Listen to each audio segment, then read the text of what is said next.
welcome back to my channel. If you're new here, I'm Riffa, and March marks Endometriosis Awareness Month. So if you have been following my journey, you would know that I am in the middle of being diagnosed with endometriosis. I have a whole playlist which you can check out to find out more about my journey.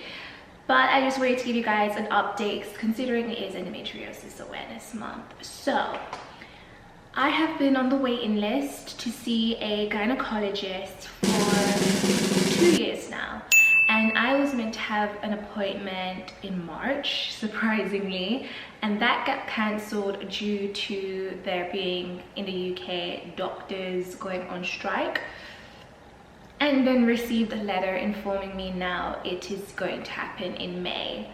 Now, considering like a 2 months difference, that's not that bad for like NHS, because granted they could have taken like another year. So I am grateful the fact that I will be seen by a gynecologist in May. The only thing that I'm just a bit annoyed is the fact that it is 2 years. Like, the average time for someone to be diagnosed with endometriosis is granted up to 8 years. And I have been suffering since puberty. Like, for me in puberty, I've always had heavy bleeding, cramping, I will have nausea, I will generally throw up. I sometimes cannot walk, sometimes I'll be on the floor, I'll have excruciating pains. I have not given birth, but it's described as if you're having like contractions.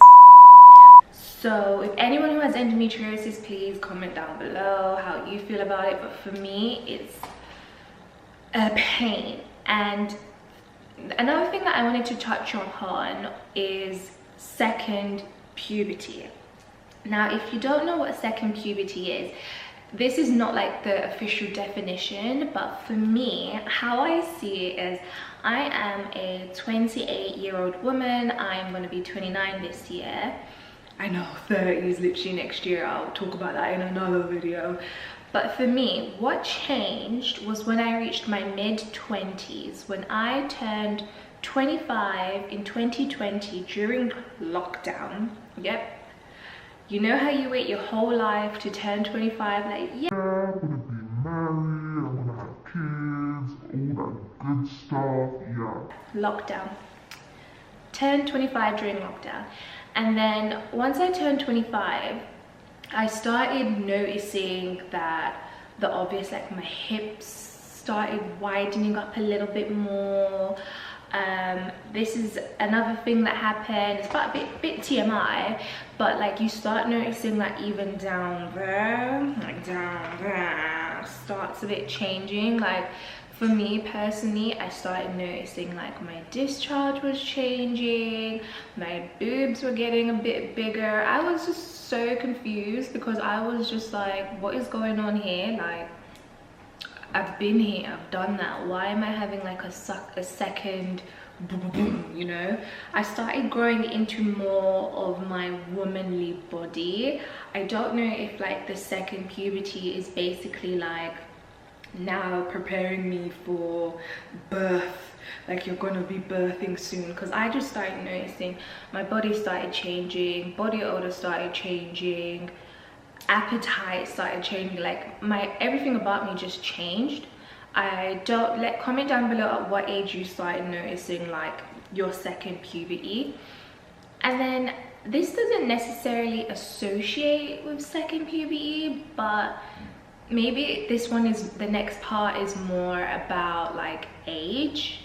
And then I started noticing, like, as of recently, I looked at my wardrobe and then I decided that, you know what, the clothes that I used to wear in my early 20s, granted the fact that I don't fit in them no more, like, you know, like I said, my body became more fuller, not necessarily in terms of putting on weight, but I cannot imagine myself at 28 going back to the body that I was like at 20. At 20, yes, at 20 I was more athletic, I was going to the gym a lot more. I'll probably post some pictures of how I looked like early 20s when I like first graduated versus how I look today.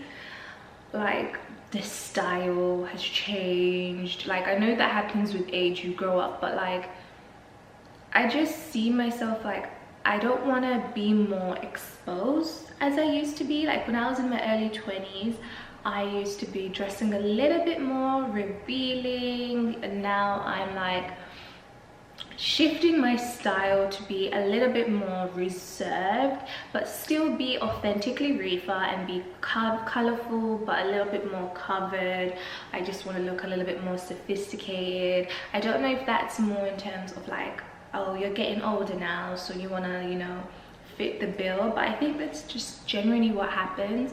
Like for some people, like for instance, if I was to say the people that I know in my life, they're still the same, like how they were when we were younger.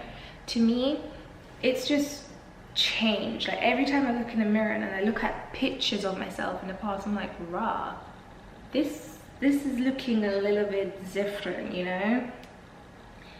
And I'm just like, no one prepares you for like the second wave of like a second puberty where you're just there. Like I had to message my friends because like back then I didn't have like a sister, and my friends were my sisters and they still are like my sisters, so I'll just like go to them for advice and we'll just be like, girl, I don't know, you know, and you start doing some like home remedies and all that good jazz. Like even in terms of like my skin, I guess maybe I'm growing out of like the acne kind of stage, but for me, because I also do have PCOS and suspected diagnosis of endometriosis, so I'm more prone to having acne prone skin. It's just one of them hormonal, I wouldn't say like imbalances, but it is one of them hormonal situations that I experience. So then I am just now trying to be more cautious of being more healthier. Like one thing I can say, like as of recently, within the since last year, I have been doing a lot of juicing. So if you follow me on TikTok, you'll see that I do post a lot of like my little juices that I do. Sometimes I also post on my YouTube shorts. Like I am into natural remedies. I'm now big on making sure I am drinking my vitamin A, so my retinol, making sure I'm having my vitamin C alongside skincare, but making sure that I am having my oranges, lemons, ginger, turmeric and black pepper juices every day on an empty stomach. So I will wake up in the morning, I will obviously drink some water, and then I'll go have some juice. I'll put it in like a bottle that you can get on Amazon, have a sip and put the rest in the fridge, and then I'll have like my little coffee, and then I'll wait like an hour before I have like a little brekkie. But for me, what I noticed drinking them juices is the fact that I noticed my skin started glowing. I noticed that I am de-bloated. So it helps like de-bloat my stomach. It helps me go to the bathroom and, you know, get out all the toxins out of my body. I noticed that it reduces my appetite, so I'm not as hungry when I'm like ready to have breakfast, and I generally feel good. And it's also good like for boosting your immune system. So because like endometriosis, like you can have it growing anywhere in your body, so for me, I want to make sure that I'm at least putting the nutrients back in my body that I'm probably fighting. And what I have noticed, because I have been trying it for a few months, is like I said, I get really bad periods, right? I noticed me having these juices, to me it's not a placebo, but I noticed it has helped reduce cramping that I've been having. Like I will have really bad cramps, don't get me wrong, I still have them, but not to the intensity that I did before that. Like, so for me, like I said, I'm in this journey of trying as many natural remedies because I'm so tired of NHS always like saying, oh, you're in pain, take some paracetamol, take some ibuprofen. I don't want my body to no longer be accustomed to always having to take painkillers and to essentially, you know, drug myself with pills to reduce the pain that I'm in. So if I can do something that can help my skin, my body, my cramps, I'm gonna do it.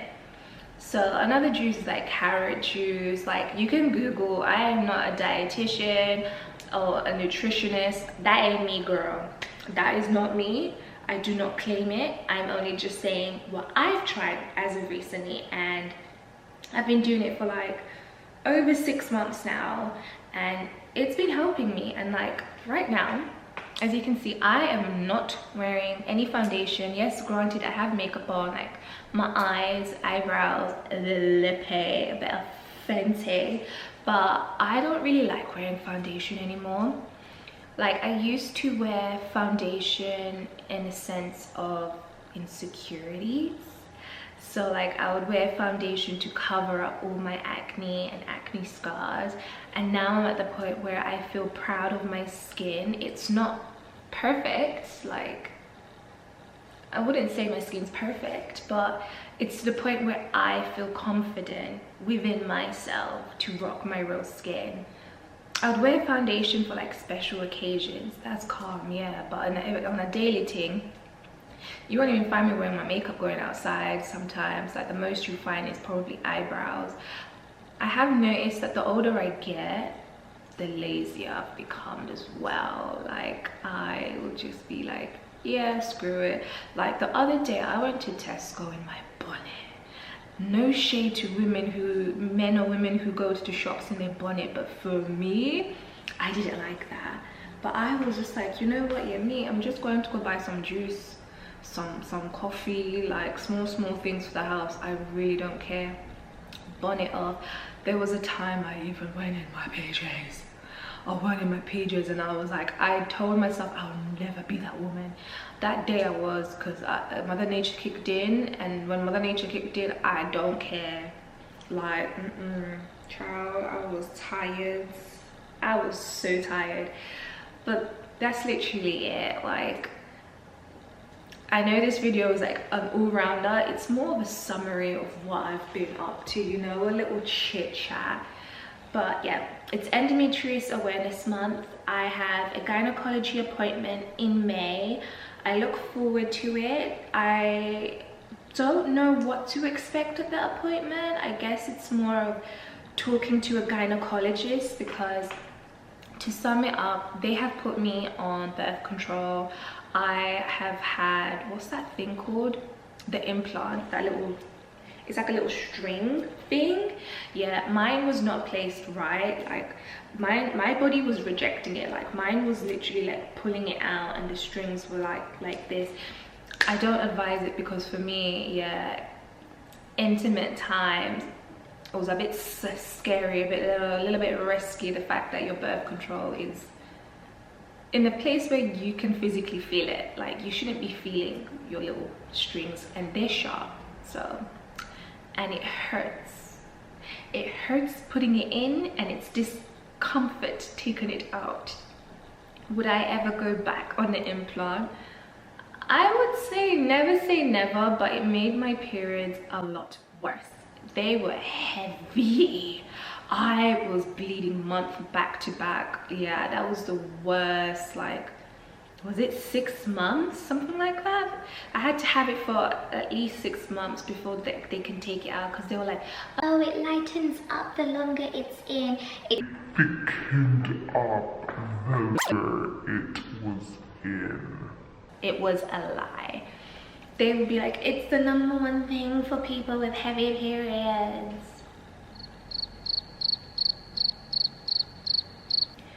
Tell my pad, my cup, my tampon that, because no, it didn't. It was a nightmare.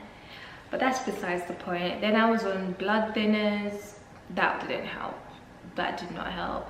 I was on different types of medication. I was you know, DRUGS up. Like there was a lot. That didn't make sense, but you know, there was the drug. I was on a lot of medication and it did not help for me at all. So I've just tried to be like, within this year I am not on the medications. I'm just doing clean, doing natural, and my energy levels, I do feel fatigued, I do get tired and sluggish. That I don't know how to do to improve that, but I'm trying with like my diet and stuff. But I feel like when I was on medication, it just made me worse. So, you know when they say like doctors know what's best? Maybe, but low-key sometimes I feel like they don't even know what they're doing. So try what works for you and take it from there. But you know, us women, we go through a lot. Like, I feel like they need to talk about women's health a lot more in school, like literally school, in the workplace, just in general. Like, why does it take for a specific month for awarenesses to be talked about when it's a daily thing that we go through? And what terrifies me is when people say that it gets worse the older you get. Mate, I'm turning 30 next year. I'm scared. I don't want to think about all the bad stuff that's going to happen. I just want to live a happy, healthy life, and to know that I'm not gonna let this whole body disease, because essentially that is what endometriosis is. It is like, would you say like an inflammatory reproductive disease? It's like one of the top 10 most painful diseases to have, and I don't know where it is in my body. I just deal with it since I was a teen, and I did not know what it was until I reached 25, going through my second puberty, and started noticing that, rah, this doesn't feel normal. It started getting worse. Then when I reached 26, I was throwing up even more. Like the smell of, for example, for me, I can't be around eggs. Eggs make me like, it makes me throw up. Anything like that, any foul smell or fried smells, it doesn't agree with my body. Like, I would instantly, you know, barf. It's making me feel queasy even thinking about it. It's just like, you just start noticing that you feel like, what's the best way to describe it? I felt like I was no longer in control of my body.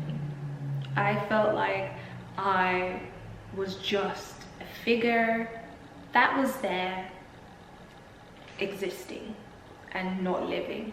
I was crying profusely on a daily. It affected me working. I couldn't work to the best of my ability. That's not like, how do I say, shade towards what I can do. It was just, my health was so impacted, because you can imagine mentally, you're mentally exhausted. The fact that you're constantly changing, like every half an hour to an hour, otherwise you bleed yourself through. The paranoia of, if I step out, what if I leak? I leak a lot.